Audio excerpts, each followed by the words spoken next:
All right, everyone, this is where our story begins for the Shawshank Redemption. Late at night, Andy pulls up to this cabin, doesn't quite pull into the drive, opens up the glove box, has a bottle, unwraps a gun, and then the next scene, he is in court on trial for the murder of his wife and her lover. And he received 2 life sentences. Is that correct, Mimi? Yes. As it begins to rain, we're here at the Ohio State Reformatory, the filming location for the Shawshank Redemption. Now, this is an actual former prison reformatory system. It's even said that this is the most haunted place in America. Normally, there are ghost hunting tours offered here, but those have been put on hiatus due to COVID-19. Now, looking at the architecture, very attractive from the outside. However, I'm sure it wasn't attractive enough for those that stayed here to actually want to stay for an extended period.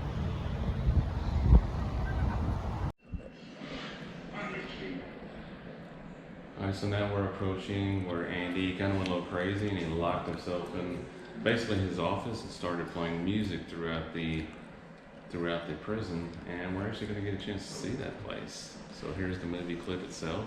You can see right before we enter the room.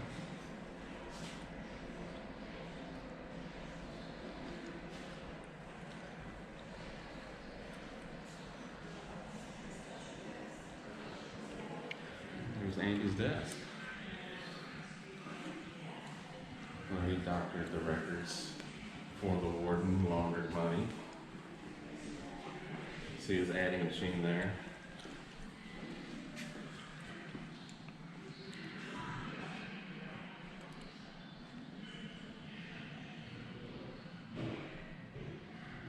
And just down the hall is actually the library as well.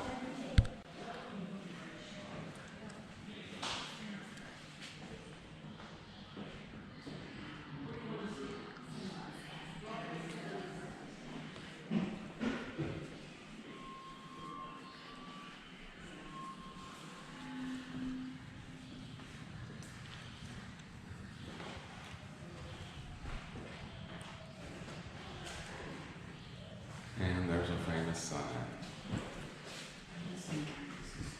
Brooks was here, so was Red.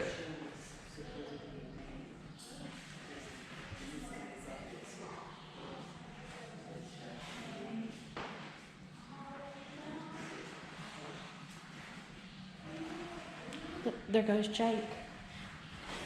The crow.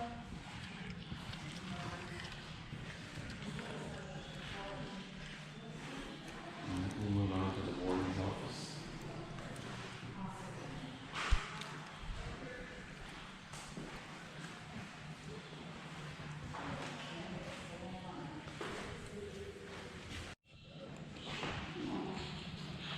Before we go to the Warden's office, we're going to transition to where Andy actually played the music, which is adjacent to his office, which you'll see just in a minute.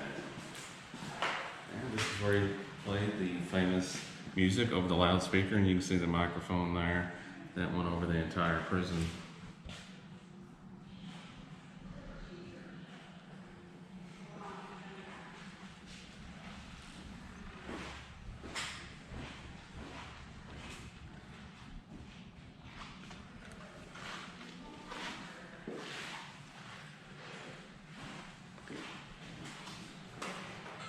And this is just a recreation here of the chow. See how heavy these are? Oh, they're bolted down.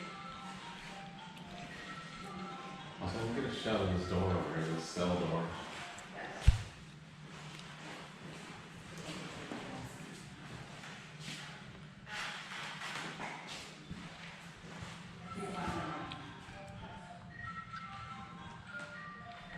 Well, I thought that was pretty interesting. See if you can get a close-up on that description there. So basically this door was created specifically for the movie, for the solitary scenes, because the actual solitary cells, it says it's too small. Is that too small?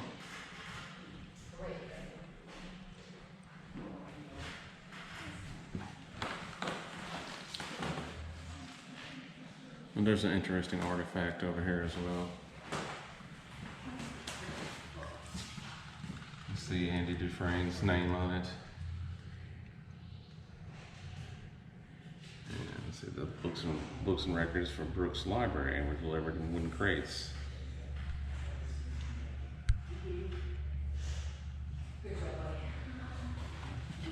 Transition through Andy's office to the warden's office. Once again, this is where it's actually playing music, but it transitions right to Andy's office here, where he doctored the records for the warden.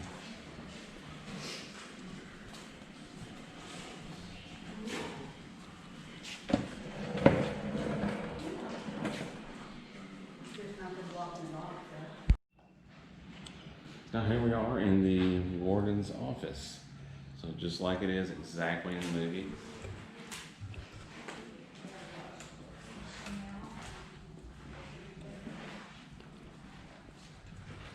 And you remember the famous scene at the end where he actually shoots himself right here in this chair, I think.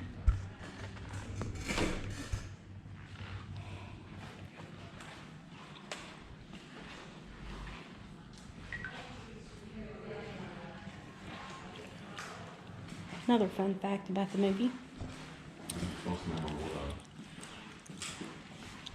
The shirt of the prisoner of Andy Dufresne and what he took of the wardens.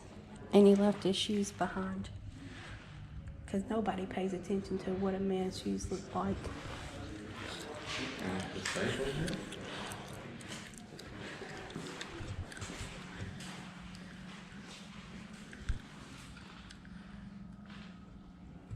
So this is where Andy, basically he doctored the documents up every day, and as the warden was sitting over there at his desk watching him, he locked them up every day. Now there's, was also in the movie too.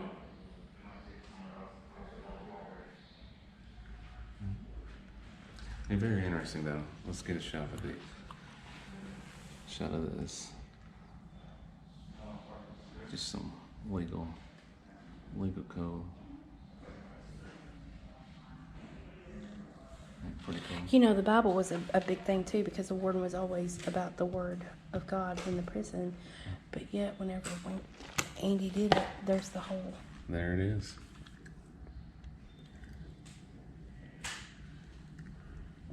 I would not even have thought to look for that.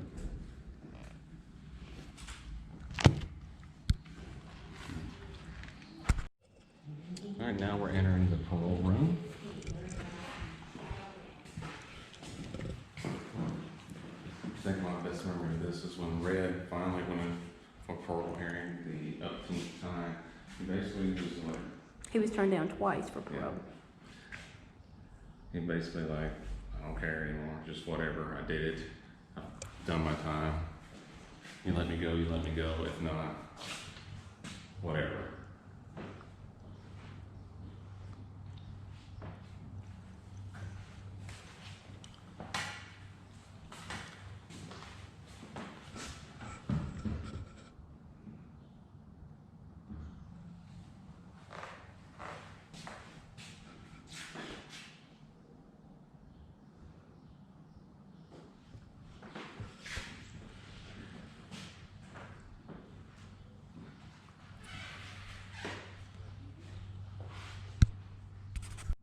All right, right now we're in, it says family bedrooms.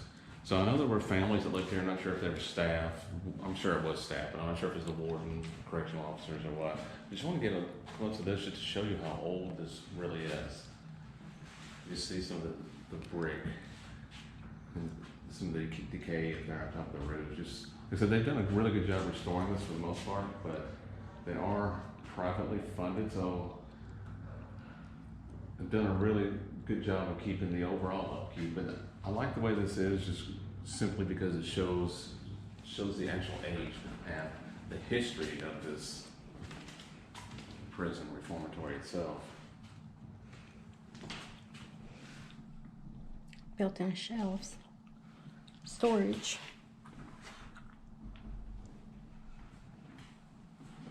And there's another room over here as well.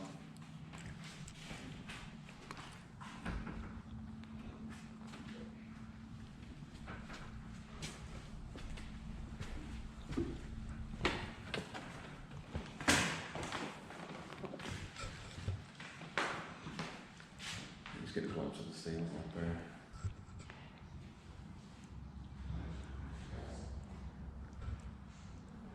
You can see the bathroom over here as well, it looks like.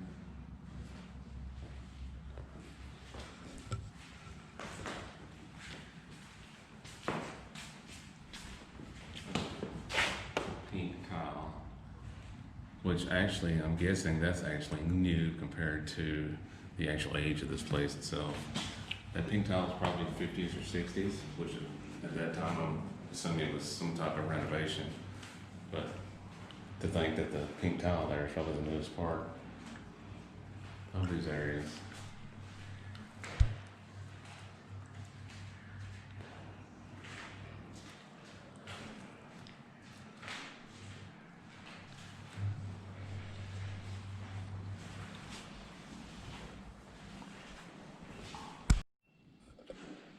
All right, so now we're going to see Bruce's room. As it turned out, it was also Red's room later before he made his infamous getaway to meet up with Andy.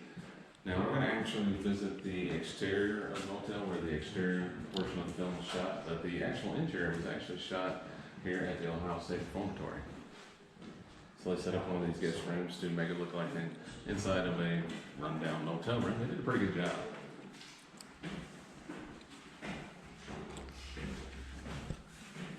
And the coolest thing, obviously, about this is the recreation. Brooks was here, so was Red.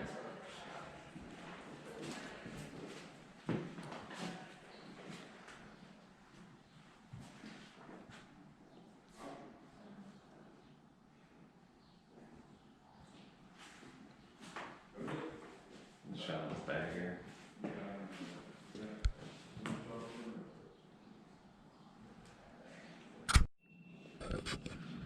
All right, so this is the chapel of the Ohio State Reformatory.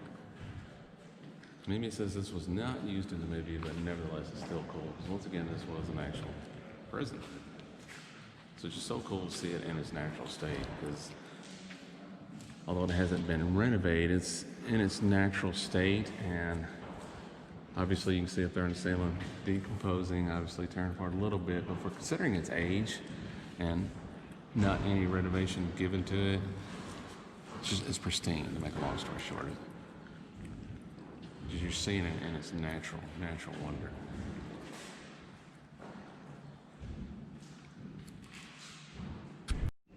All right, now we're entering the actual cell block, and ironically, this is directly intersected with the chapel, so it's kind of cool. This is 6.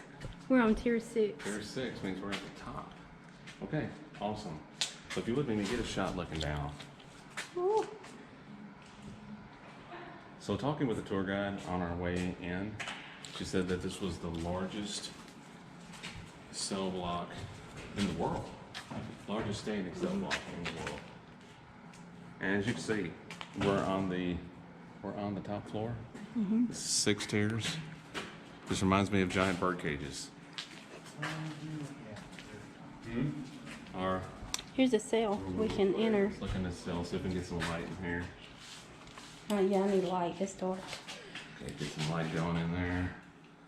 And if that's a cell, it's a very small cell. I don't think this was an actual cell because got some controls right there. But I think it's the gist of how small they were. Yeah, they kept it locked. I'm not sure what was going on there. Can't go down and visit these individual cells, which would be cool, but we can get a glimpse of them maybe. I don't know if you can get a shot in there maybe. You can see, just like you said, it's basically roughly the same size. You can see the small frame for the cot there. Oh, it's got a top bunk and a bottom And then there's bunk. a top bunk as well. Can you imagine 2 people fit inside that room? And basically, for the bulk of 24 hours a day, we're confined to that room.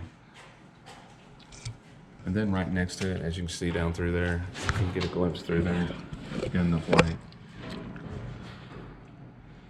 Just rows and rows and rows of jail cells. And again, we're stacked on top of each other as well. It's like animals.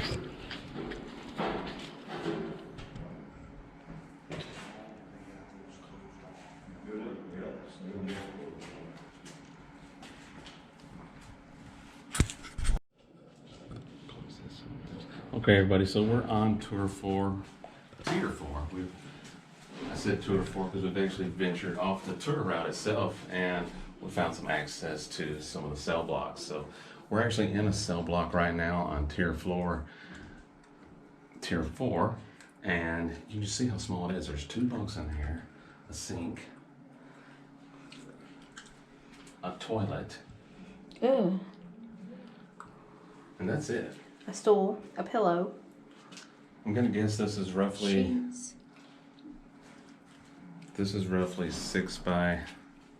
6 by 10 maybe.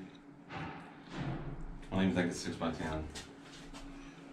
Maybe about 5 by 8 or 5 by 10. Because I'm thinking if I lay down on my back, my feet are gonna be touching that wall. So yeah, roughly 6 by 10, I guess.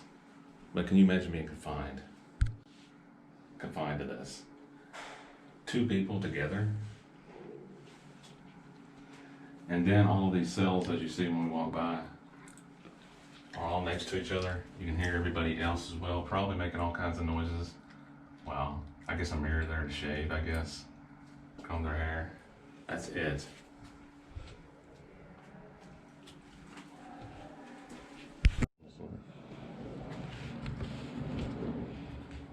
Alright, again, like I said, we ventured off the tour route itself, and we're going to check out this entire row of cells here, and you can see they're pretty much they're all the same.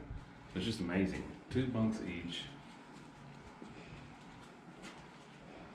and roughly a 6 by 10 cell, just compact. So anything going on, anybody having anxiety, any other crimes being committed inside these cells, next door neighbor on both sides just hear it all.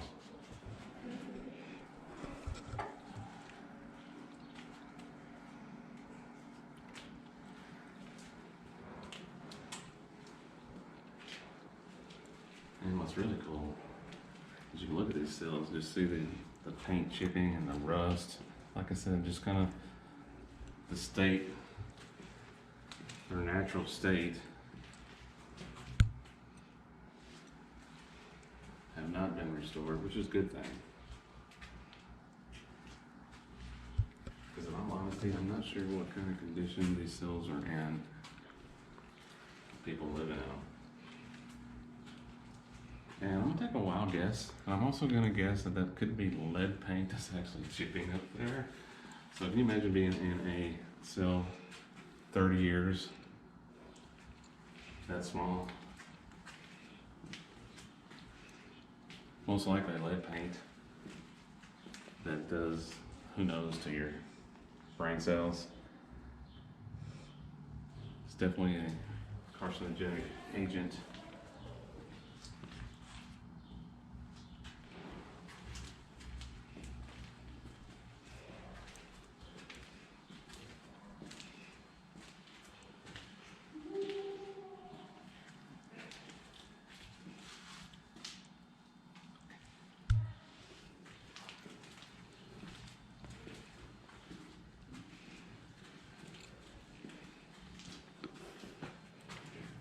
And again, all these cells pretty much the same, and you kind of get a long view.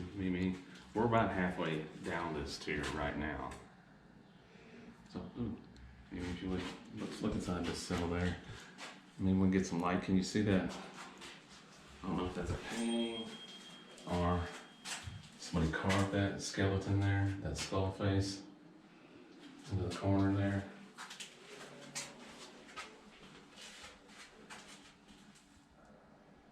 Very cool. What's that say? Hell awaits. Wow.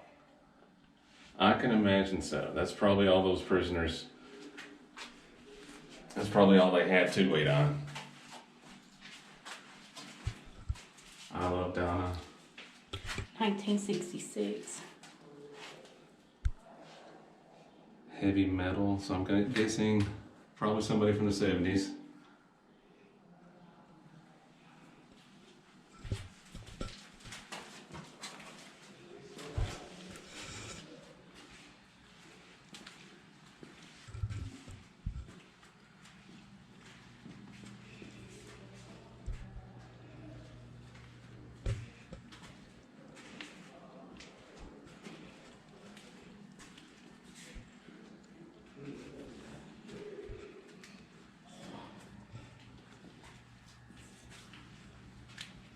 Yeah, all these cells pretty much the same. Empty now, but at some point there were lives in there. Each had their own story to tell. Maybe we can find some more with some unique writings inscribed on the walls.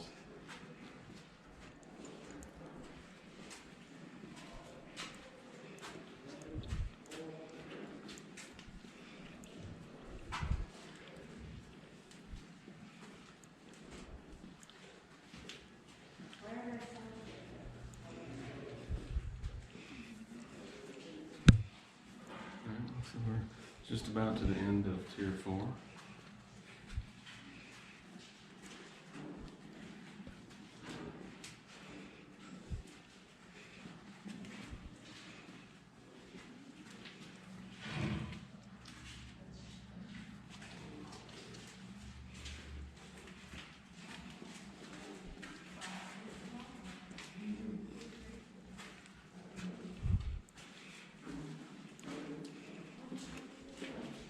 Looking at these bed frames, I'm just wondering how long they've actually been there. How old these bed frames actually are.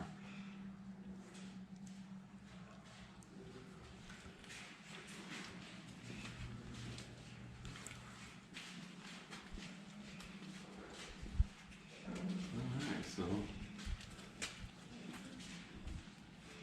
go around to the other side real quick.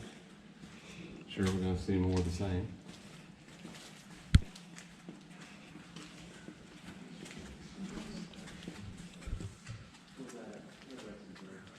But as you can see, we're not quite following the tour route, like I said.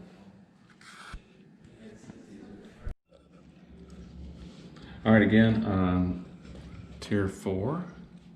We're actually on the tour route this time, but we're on the other side. So, came upon, this is cell number 13. Yes, cell number 13. And according to this was the site of inmate James Lockhart. Lockhart was serving a 1 to 15 year sentence for assault with intent to kill. On February 16, 1960, he took his own life by setting himself on fire in this cell with lighter fluid and a match.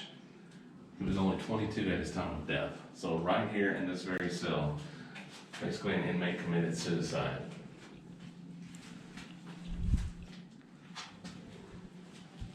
And I'm guessing they didn't hesitate to reassign this cell to another inmate. Very sad. All right, now we're going to enter the hospital of the Reformatory. It may also be known as the Infirmatory, I guess. Watch your step. And let's read about it here. Let's look at this picture. Get a shot of this picture here. So this is what it looked like with full beds anyway, with actual beds in it anyway. As you can see, it's empty now, but again, another area that really hasn't been read. All right, now we're in the library of the Reformatory. Now, this is not the library that was used in the movie. The library that was used in the movie was basically just a room converted to a library for filming purposes. We saw it when we looked at the Warden's office as well as Andy's office earlier. Really not much to this though. Like I said, actually very large. I can imagine this was probably filled with books and information when it was actually being used.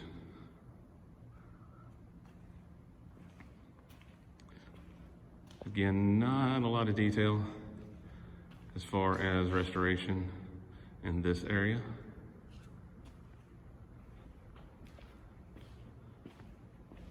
Nevertheless, that's what makes it so interesting. Legal services, so I would imagine maybe prisoners came here to look up volumes of legal code, etc., and see what their hopes might be. So again, it's not terrible condition, but again, this area of the prison has not really been renovated. It doesn't look like really at all. It looks like in the exact shape it was probably left in when the reformatory closed down.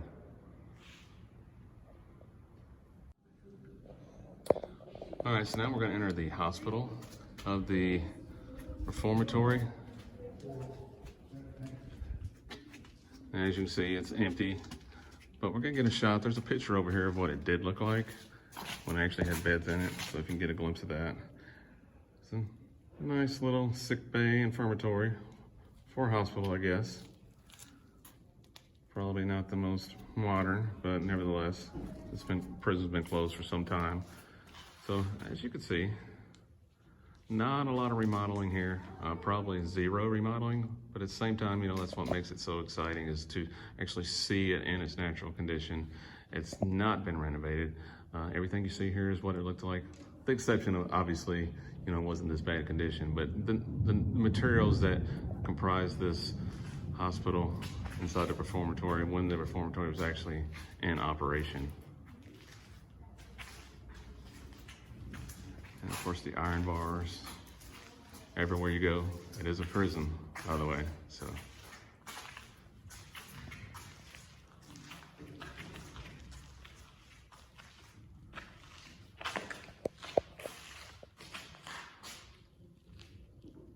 All right, we're on the ground floor of the reformatory now, and I'm just gonna try and go vertical here, just to give you an idea. We were on the top floor looking down a while ago, but now we're just gonna look up. And you can see just the cages on top of each other, like animals. Crazy, unbelievable that people had to live like this. Even though they were, you know, in a reformatory, I understand that, but still, these conditions are just terrible, horrendous.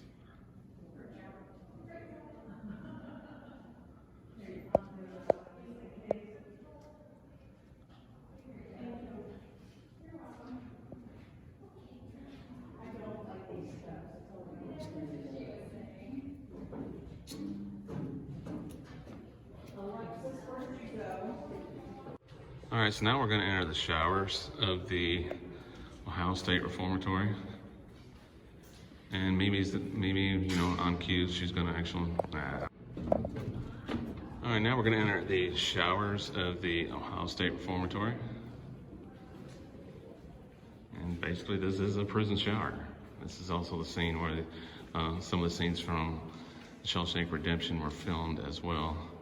But just getting a look at this, you can see that each shower head has two sides.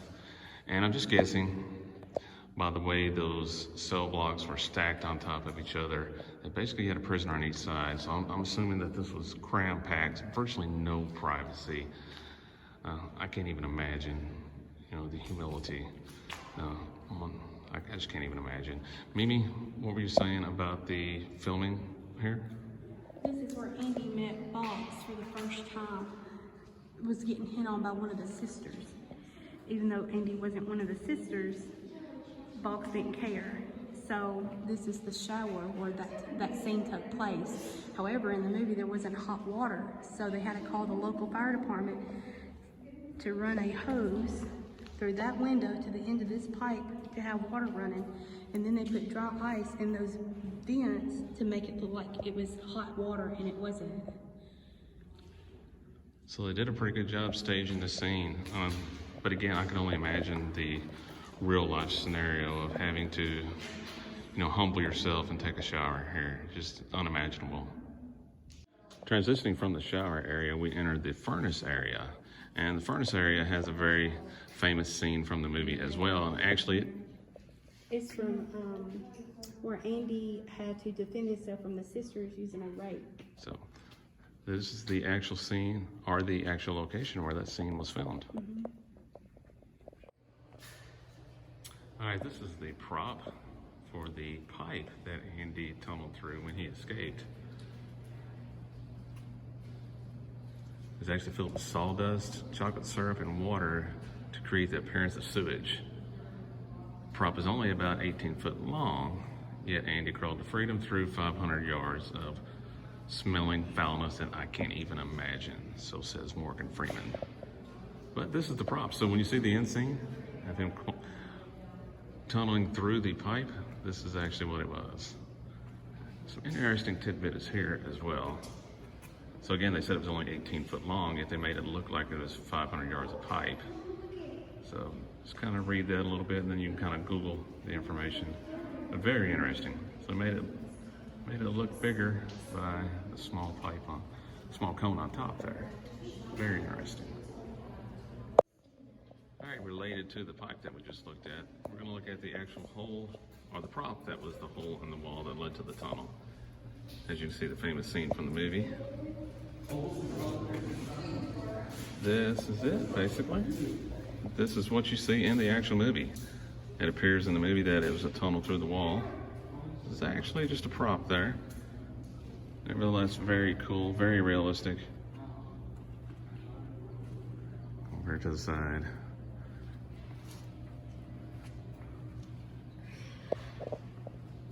All right, now we're in the solitary confinement area. So maybe we can get a glimpse inside some of these cells.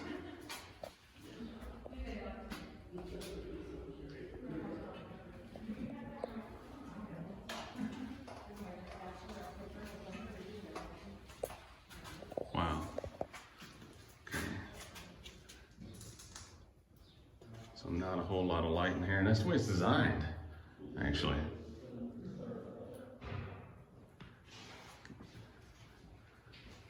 As you can see, no bars on these doors.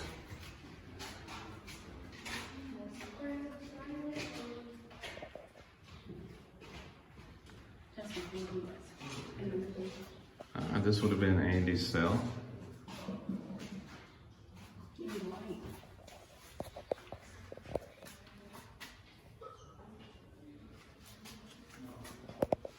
As you can see, nothing to it at all.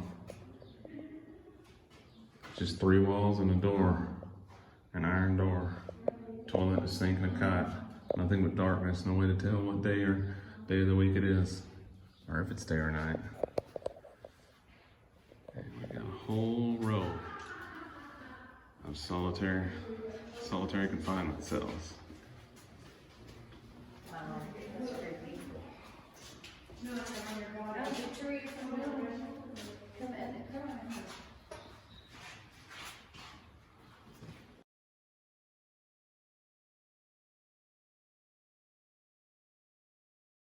All right, we are now on the west cell block. It looks like there's only 5 tiers here. Still, you can see just layers and layers. And get them on the bottom floor this time, and these cells look a little bit different as well.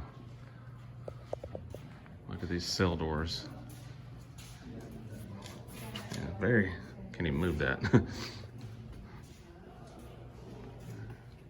Probably a good thing. There we go.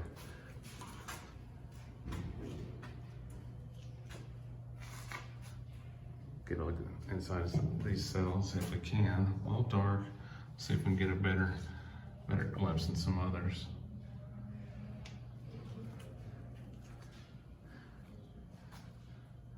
Now the west side may be more familiar with some of the movie scenes.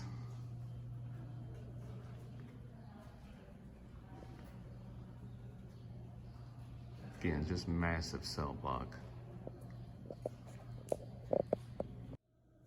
All right, still on the west cell block, and came upon this picture of a scene from the movie. As you can see, 2 officers walking down the cell block corridor. And just raise our camera a little bit. And if you can remember which scene of that movie, and actually see 2 people walking now that way. So, but anyway, this is the exact view that those officers were walking. All right, so here's the central guard area of the Ohio State Reformatory.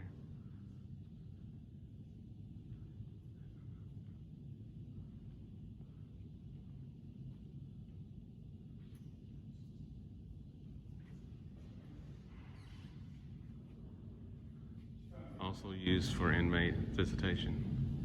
It's also used as the mess hall in the movie. And if you heard Mimi, this area was also used as a mess hall for filming location, for the filming of the movie.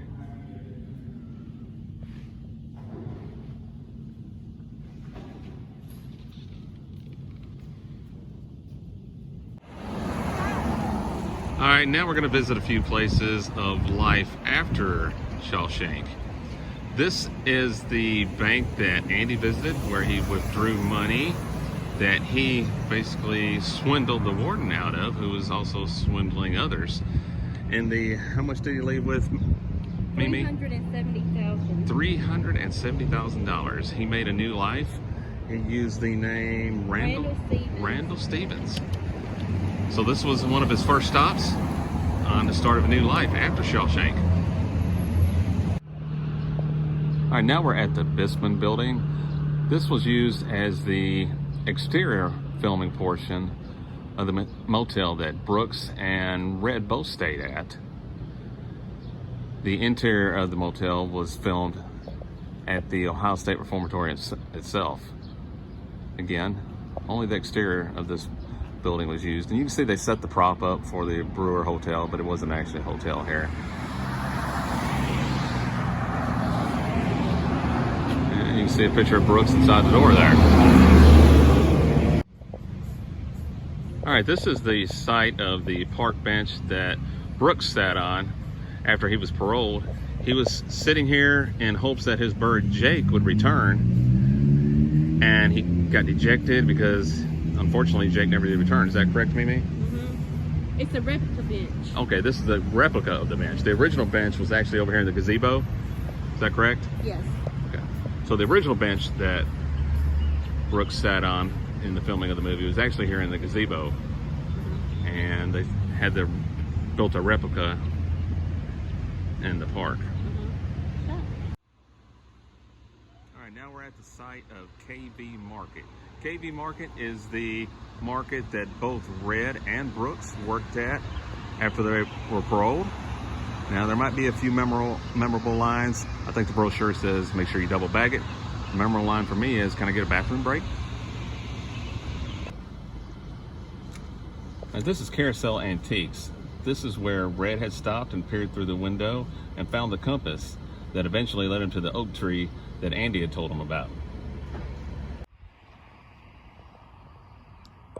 As we near the conclusion of the movie, this is the spot where, if you remember, Red walked through a field, and underneath a giant oak tree, he dug and found a box with directions and money and I believe a passport from that Andy had left him. Unfortunately, the tree is no longer here, as apparently strong winds had basically destroyed the tree and it was ultimately removed. But this is the filming location where Red found the directions to meet up with Andy and eventually meet up with him and have a happy ending. He eventually met up with him. We're not going to be able to visit that site because the site was actually in the Virgin Islands. But Red ultimately met up with Andy. As the movie faded out, we can assume that they had a happy ending, and memories of Shawshank Prison put those behind them.